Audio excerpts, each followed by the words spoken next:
Mapagpalang araw po Sir Bob, patina sa lahat. Ako si Leslie, almost 3 months ng delivery rider ng isang kilalang shop online. Babae nga po pala ako, taga-bayan ng Gapan, Nueva Ecija. Nakikinig po ako sa channel nyo kapag hindi busy at break sa trabaho. Nangyari po to siguro mga 3 linggo na nakakaraan bago ko isulat nung kwento. Bali hapon na nun at maghahatid na ako ng parcel ng isa kong client. Marami namang kabahayan kaya ayos lang. Mga apartment na tabi-tabi pero maayos. Sakto na paghinto ko, naroon na sa labas malamang yung nag-order sa akin. Lalaki yon, kaya tiyak akong siya yon. Kaso, inaantayo siya sa loob ng bahay. Pero kita ko kasi bukas yung pinto kahit sarado yung screen door. Dahil nakatayo siya doon bumaba na ako sa motor at hinanap ko yung order niya. Ang kaso, pagbalik ko ng tingin doon ay wala na siya. Hindi ko alam kung gaano ako katagal nakatayo, naghihintay at tumatawag doon. Mabuti na lang at may lumabas mula sa kabilang pinto. "Madam, kilala niyo ba yung nakatira dito? Pwede bang iwan ko sa inyo, total bayad na rin naman to. May naatayo lang kasi kanina tapos bigla ring nawala. Kanina pa ako tumatawag." Sabi ko doon sa babaeng naasilip at lumabas sa kabilang bahay. Dagdag ko pa na marami pa akong pupuntahan at hahatirang mga parcels. Pumayag naman si madam na iwan ko sa kanya. Pinicturan ko na lang din para patunay na na-receive na. Umalis na rin ako agad dahil hapon na at baka hindi ko maihatid sa iba yung mga parcels nila. Ayoko na rin ipapabukas pa kung hindi ko mapupuntahan. Gabi na rin yan ako makakauwi. Pagod na pagod ako pagdating ng bahay, sir. At bukas panibagong biyahe na naman. Sa mga lumipas na araw ay ganun lagi ang takbo ng buhay ko. Hanggang sa doon ulit ako naghatid ng parcel. Sakto naman na panay ang payment niya through online kaya wala na akong hassle pa sa mga COD lalo kung buo pa yung pera nila. Pagkaatanda ko ay Friday nun. Katanghali ang tapat. Bumusina ako at sakto naman na lumabas yung lalaki. Mabuti at nasaktuhan ko siya. Binati ko pa nga siya kaya tangurin siya sa akin. Nasabi ko noong huli ako nag-deliver sa kanya. Ang sabi niya sa akin na umalis siya nung buong araw na yon. Mabuting araw at hindi pinasok ng iba yung bahay niya. Napatingin ako sa kanya noon kasi alam ko ay may tao talaga sa loob. Naatayo pa nga ito sa pinto at nasa loob.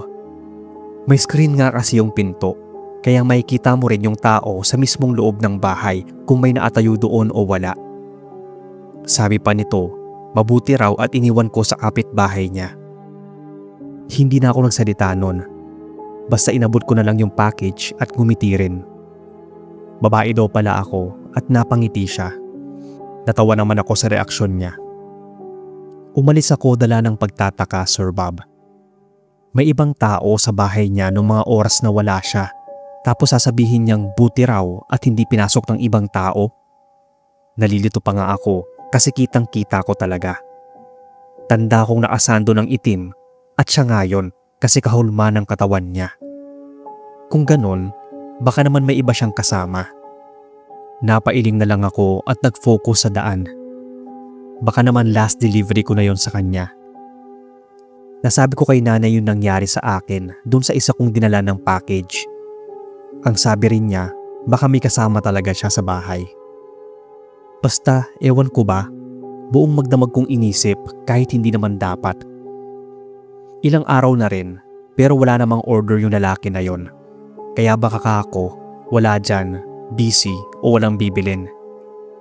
Pero nagulat ako na may order ulit ito. At syempre, dahil ruta ko, ako na nga ang magdadala. Inuuna ko kasi yung mga malalapit para madali na lang balikan. Yung kagaya ng sa address niya na medyo malayo pero matao naman. Habang papalapit ako sa apartment kung saan siya umuupa, ay parang may iba akong nararamdaman. Parang may mabigat na kung ano. Pagtapat ko sa gate ay isang busina lang ang ginawa ko. Tapos hinanap ko yung package niya. Naatalikod kasi ako sa gate. Kaya nang pagharap ko, halos mabitawan ko ulit yung package niya kasi andoon na siya at nakatayo lang. Binaliwala ko muna yung feeling ko, tapos pinicturan ko yung package. Ang weird niya kasi hindi siya nagsasalita, diretso ang tingin, walang ekspresyon. Di tulad ng una ko siyang ma-meet. Basta nakatayo lang ito at nakatitig sa akin. Inabot ko yung dalawang hawak ko at saka ito tumalikod. Pumasok sa loob ng bahay. Napakamot ulo pa ako at sumakay na ng motor ko. Hindi ko pa napapaandar, may bumusina sa likod ko. Kaya naman napalingon ako dahil medyo nainis. Napabulong pa ako ng alam na ngang aalis na ay bubusina pa. Nagulat na lang ako kasi biglang tinapik yung balikat ko kaya hindi ko nagawang paandarin yung motor. Naatingin siya sa akin habang medyo naangiti pa. Ang sabi niya pa nga buti at naabutan mo ko dito. Nanlamig yung buo kong katawan. Dahil kung kakarating lang ng lalaking nag-order ng package, sino yung kumuha ng package at kamukhang kamukha pa niya. Pumasok pa sa loob ng bahay niya. Dahil nga bumabagabag ito sa akin, tinanong ko siya kung may kakambal ba siya. Natawa lang ito, pero pagkatapos ay umiling lang. Lumingon ako sa pinto ng apartment niya. Kita kong sarado yung pinto ng inuupahan niya. Nagtaka naman daw siya sa itsura ko kaya kinuwento ko sa kanya yung mga nakita ko. Imposible dahil kaarating lang daw niya at nakita naman niya yon. Sagot niya sa akin. Ipinagpilitan ko talaga na nakita ko yung kamukha niya. Kaya kahit naguguluhan, pumasok ito sa gate. At dahil gusto ko ring malaman kung anong pwede naming makita sa loob, sumunod ako dito. Nakalak nga yung pinto, pero sigurado ako na binigay ko sa kanya yung package. Nang mabuksan niya ang screen, ay pareho kaming natigilan dahil naroon na yung package na dala ko na inabot ko nga sa kanya o sa kamukha niya. Sabi ko pa nga, yan yung dinala ko kanina at ikaw ang kumuha, sir. Mukhang natakot din siya sa mga nangyayari. Sabi niya ay imposible dahil mag-isa lang siyang nakaupa doon sa apartment. Sinabi ko pa nga yung una kong engkwentro sa kanya rito. Kinilabutan ako, Sir Bob, kasi hindi ako pwedeng magkamali. Siya talaga yung kumuha ng package. Nang walang ano-ano ay nakarinig kami ng mga yabag na galing sa taas at pababa ng hagdan. Nangilabot ako nang may nakita akong hindi malinaw na figura na parang pababa ng hagdan, pero pansin kong hindi naasayad ang mga paa niya sa baitang. Napatili ako at agad tumakbo palabas ng bahay niya. Hindi na ako huminto pa, basta sumakay na ako at pinaandar yung motor. Iniisip ko pa nga noon kung anong tawag doon sa magkamukha sila pero yung isa walang emosyon. Multo ba yun o doppelganger? Basta ganon. Malas lang dahil ako yung nasaktuhan ng ganon. Akala ko ay sa mga horror stories ko lang napapainggan. Kahit na nakalayo na ay kinikilabutan pa rin ako noon. Basta ang sabi ko, hindi na ako maghahatid ng parcel dun sa lalaki. At kung pwede ay magpalipat na lang ako ng ruta. Di baling sa ibang barangay na lang ako madestino, wag lang doon sa area. Ibang kilabot din kasi kung ikaw mismo ang makakita ng multo at harap-harapan pa. Naipagpalit ako ng ruta pero hindi ko na sinabi ang dahilan. Mabuti at mabait at madaling kausap itong isa kong kasama kaya napapayag ko siya. Kay nanay ko lang naikwento yon. Ang sagot niya, baka nga raw multo yon. Kumagaya ng itsura ng isang tao. Simula nga nun, itong mga nakaraang linggo ay hindi na ako naghahatid ng mga packages sa rutang yon kahit makisuyo yung kasama ko. Nagdahilan na lang akong natatakot ako doon sa lugar. Hindi ko yun makakalimutan kahit kailan. Hanggang dito na lang ang nakakakilabot na kwento ko, Sir Bob. Sana ay mabasa at magustuhan ninyo at mainarate sa channel. Hindi man maniwala ang iba, ang mahalaga na i-share ko tong kwento ko sa inyo. At dun sa mga nakaranas na ng kababalaghan, tingin ko sila yung mas maniniwala sa akin. Maraming salamat at mag-iingat ang lahat.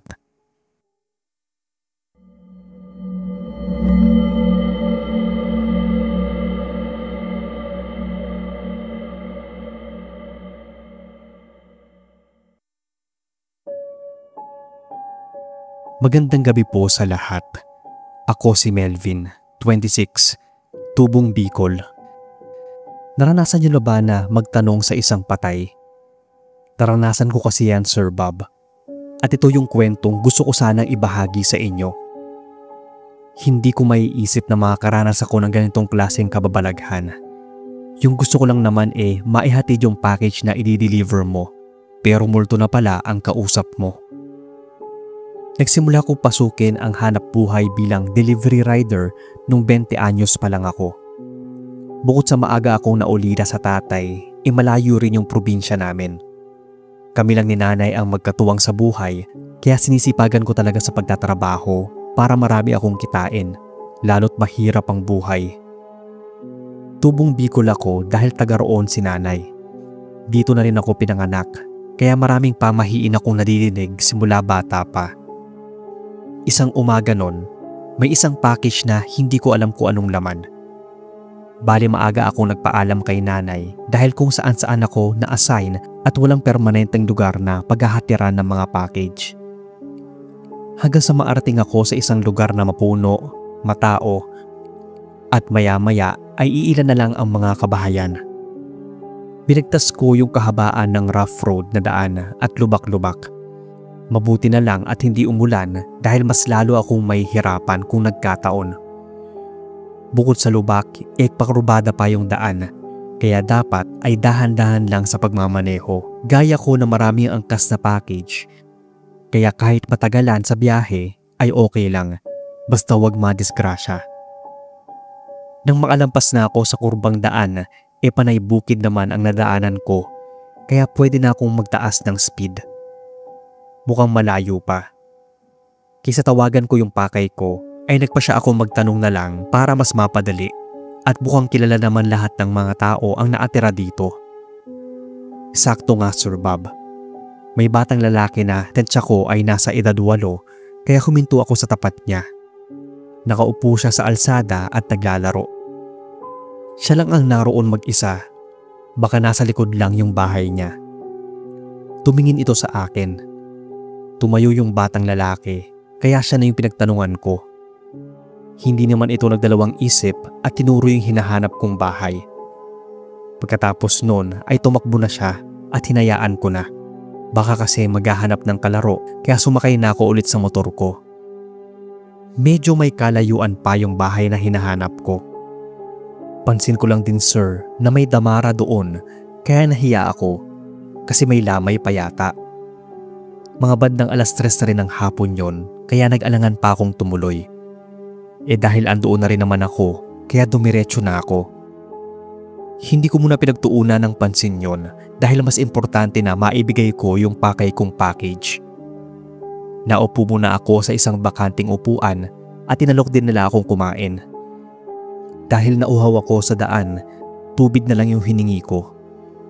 Pagkatapos nun ay umalis na rin ako agad. Para sa akin, mahirap abutan ng dilim sa daan, lalo kung kagaya sa daan nila. Ang sakit sa katawan dahil sa kalsada na sira-sira. Inabot na rin ako ng dilim sa pagde-deliver, kaya medyo matulin na yung pagmamaneho ko. Muntik pa nga akong mabuwal dahil biglang may tumakbong bata sa kabilang kalsada. Mabuti at naitukod ko na mabilis yung isa kong paa. Huminto ako sa may poste ng ilaw at nalingunin ko yung bata, wala naman na ito.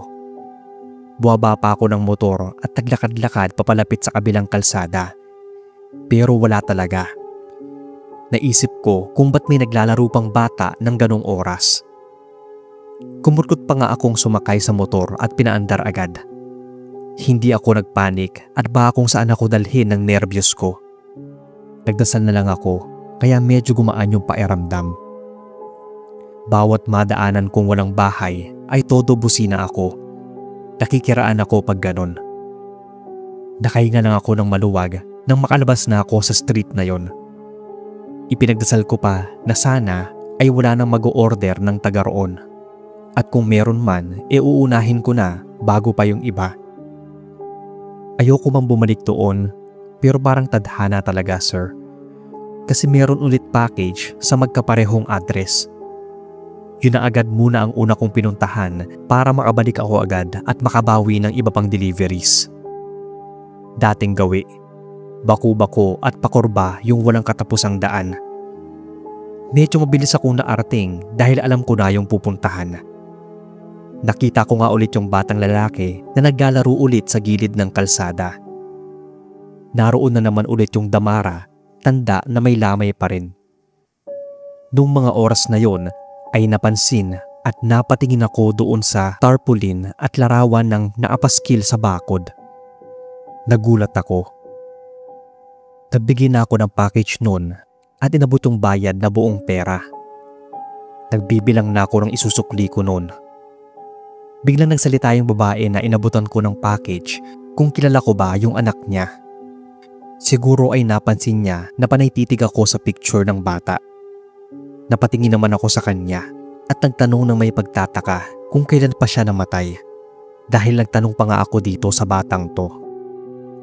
Kung ano yung suot niyang damit nung unang beses ko siyang nakita, ayun din yung suot niya sa larawan. Tinitigan ako ng babae. Ang sabi ng babae ay pang-4 na araw na raw itong patay. Nanlaki yung ulo ko dahil sa narinig sa mismong nanay ng bata. Bali ibig sabihin, nung una ko siyang makita ay patay na pala siya at multo na lang yung nakausap ko. Kaya ba siguro hindi siya nagsasalita at tinuro lang niya yung direksyon? Hindi ko agad napansin yon. Ang gusto ko lang kasing mangyari nung araw na yon ay ang madala ang package sa nakapin na address. Hindi rin talaga ako makapaniwala sa mga nalaman at nakita. Sinabi ko pang imposible naman yon kasi nagtanong pa ako doon sa bata nung isang beses. Itinuro pa nga niya yung dito at ganoon na ganoon yung suot niya. Nauutal ko pang sinabi yon pero umiiling lang yung babae. Napaiyak na siya at imbis na matakot ako, Sir Bob, inaawa pa ako sa kanya at sa bata. Hindi ko akalain na pwede palang makausap ang patay na o dahil hindi ko lang talaga alam na patay na siya. Sumagi sa isipan ko yung batang biglang tumakbo nung gabi nung pabalik na ako ng bayan. Malamang ay siya pa rin yun. Ang kwento ng nanay ay na-hit and run daw ito habang naglalaro. Kaya pala nasa gilid siya ng kalsada at naglalaro nung nakita ko. Bago ako umalis ay sinilip ko muna ang bata sa kabaong nito. Siya nga talaga yung batang lalaking nakausap at nakita ko. Nagabot na rin ako ng abuloy sa nanay. Panay ang iyak nito. Kahit na hindi ko naman sila kilala, pero nahabag ako dahil ang bata pa niya para iwan ang mundong ito. Ang bigat talaga sa kalooban yung pakiramdam na umiiyak yung nanay ng bata. Napaatras pa ako dahil nakita ko ulit yung batang yon sa pinto at nakasilip doon kung nasaan kami. Kahit alam kong multo, hindi na ako natakot, Sir Bob, kundi awa at panghihinayang sa nawala niyang buhay. Siguradong marami pa siyang pangarap sa buhay na sa isang iglap ay nawala rin agad. Basta na lang akong umalis dahil ang pamahiin ng nanay ko sa probinsya ay huwag magpapaalam kung nasa lamay ka. Sumakay na ako ng motor at umalis na lang basta. Hindi naman lahat ng multo ay dapat katakutan. Sa gaya ng batang maagang inagawan ng pangarap, inakayamot din kong iisipin. Pagdaan ko sa alsada ay nandoon pa rin yung bata. Naangiti siya, kaya busina lang yung ginawa ko. Hanggang ngayon, Sir Bob, ay naaalala ko pa rin yung karanasan ko na yon. Hindi ko ma-imagine yung hirap ng isang magulang na mamatayan ng anak. Nakwento ko yun kay nanay. Sabi niya ay baka kapalaran talaga ng bata yon na maagang mawala sa mundong ibabaw. Kada gabi na matutulog ako ay pinagdarasal ko ang kaluluwa niya kahit na hindi ko na siya nakikita. Ito lang yung kwento ko, sir. Hindi ko lang alam kung nakakatakot ba siya o ano, pero para sa akin, Hindi lahat ng multo ay kinakatakutan. Magandang gabi po at God bless sa ating lahat.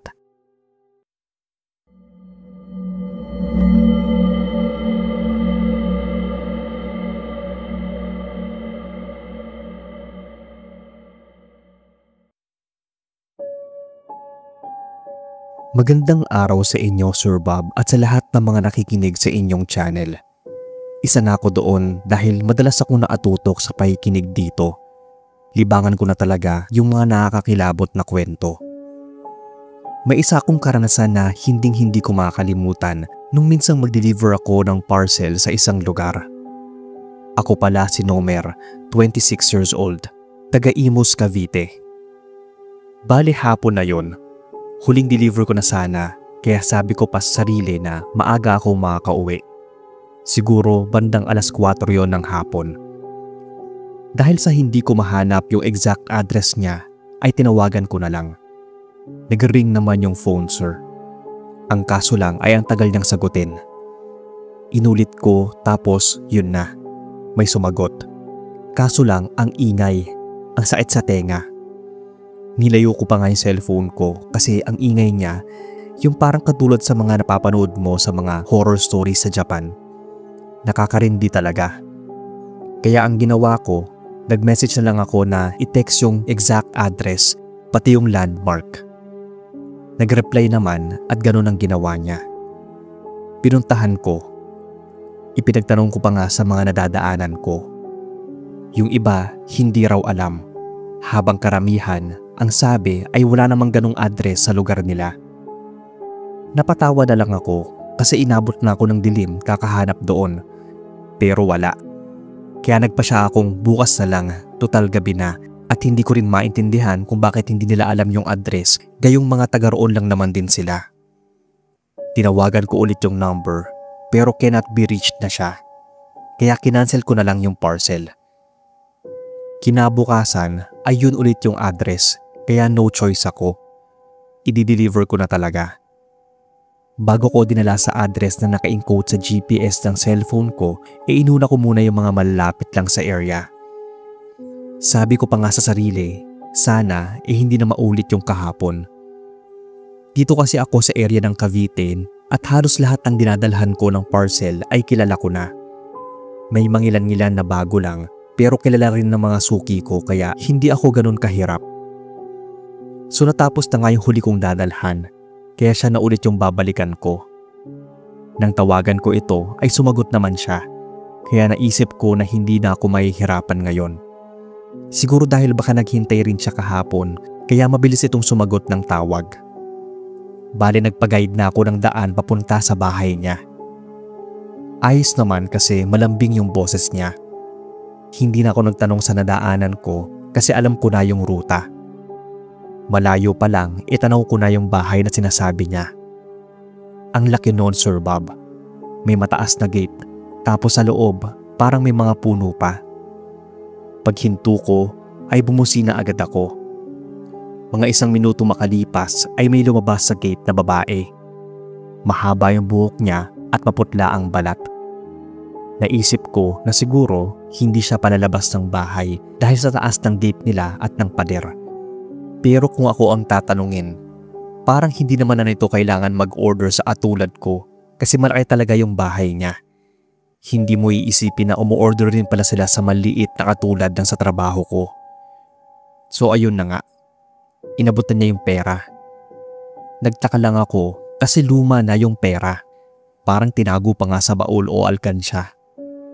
Kinuha ko tapos biglang umalis yung babae. Bago ko pa sabihin na luma na yung pera niya at baka hindi natanggapin, ay bigla na lang siyang umalis. May sukli pa nga dapat siya kung bago lang yung pera niya. Napakamot na lang ako sa ulo at saka umalis. Hinayaan ko na lang din, baka kako pwede pa namang ipapalit. Nang biglang lumamig yung hangin, parang may kasamang bulong pa nga. Kinilabutan ako kasi pansin kong ito lang pala yung nag-iisang bahay dito. Pinaandar ko na yung motor ko at mainit na rin kasi. Maaga akong nakaubos kaya kubuha na ulit ako ng mga package para makarami at dagdag income. Ganun araw-araw ang takbo ng buhay ko. Kaso na-short ako nang maagang nakagarahe. Akala ko pa naman ay may sobra, pero sakto lang. Ipinagtaka ko kung bakit may mga papel sa money bag ko nung binilang ko na yung pera. Baka resibo lang yan, boss. Nakalimutan ko sigurong alisin dyan. Sabi ko pa sa bisor ko. Kinabukasan, meron ulit parcel na para doon sa address na may malaking bahay. Ang ginawa ko ay pinasabay ko na kay Aris kasi may i-deliver daw siya doon, kaya pumayag naman siya. Ako ay dating gawin naman. Kahit na iskinita pa yan, papasukin ko talaga para maihatid yung mga orders at nang magkaroon ako ng magandang feedback sa aming mga customers. Hindi nga nawawala yon dahil mas hinuhusayan ko pa. Ang kaso, bumalik si Aris sa opisina dala yung parcel na para doon sa may malaking bahay. Hindi raw niya nakita yon, kaya ako na lang daw ang magdala kahit mamaya. Medyo maaga pa naman nun, mga 2:00 ng hapon. Ang buong akala ko ay ligtas na ako at pwede nang mamahinga mamayang bandang 4:00. Pero trabaho ay trabaho, ika nga. Kaya kinuha ko na lang yung parcel at nilagay sa motor. Pinaybay ko na yung daan mga bandang 3:00 ng hapon yon. Ang tagal ko rin bago nakarating doon sa lugar.